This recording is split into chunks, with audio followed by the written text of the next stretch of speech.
एक छोटे से गांव में जहां पेड़ों की छांव खेतों की हरियाली नज़ारे को दिलकश बनाती थी, एक खुशहाल घराना रहता था। इस घराने के सदस्य थे 2 साल का एक मासूम बच्चा आहिद, उसके माता पिता और 1 साल की नन्ही बहन हानिया। उनके घर के आसपास खेत थे जहां गेहूं, मक्का और सब्जियां उगाई जाती थीं। इसके अलावा उनके पास कुछ जानवर भी थे, जिनमें एक गाय, 2 बकरियां और कुछ मुर्गियां शामिल थीं। आहिद एक बेहद चुलबुला और मासूम बच्चा था।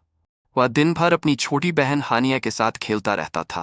उनके घर के बाहर एक बड़ा सा पेड़ था जिसके नीचे दोनों भाई बहन खेलते थे। कभी मिट्टी के घर बनाते, कभी पत्तों से खाना बनाने की नकल करते। आहिद की माँ अक्सर कहती, आहिद, हानिया का ध्यान रखना, वह अभी बहुत छोटी है। और आहिद बड़े प्यार से जवाब देता, अम्मी, मैं हानिया को कभी कुछ नहीं होने दूंगा। आहिद के अब्बू खेतों में काम करते थे। वह सुबह सवेरे उठकर हल जोतते, बीज बोते और फसल की देखभाल करते। आहिद को भी अपने अब्बू के साथ खेतों में जाने का बहुत शौक था। एक दिन उसके अब्बू ने कहा, आहिद, तुम भी मेरे साथ चलो, तुम्हें खेतों का काम दिखाता हूँ।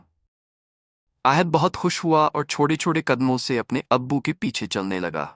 वहां जाकर उसने देखा कि गाय किस तरह हल खींचती है और पानी कैसे खेतों में पहुंचाया जाता है। उसके अब्बू ने उसे बताया, बेटा, ये सब काम हमारी रोजी के लिए जरूरी है। आहिद को जानवरों से भी बहुत प्यार था। वह अक्सर गाय के पास बैठकर उसे घास खिलाता और बकरियों के बच्चों के साथ खेलता। वह मुर्गियों के लिए दाना डालना भी नहीं भूलता था।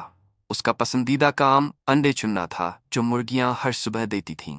आहिद के मासूम हाथों से अंडे उठाते हुए उसकी मां मुस्कुराकर कहती, तुम तो मेरे छोटे किसान हो।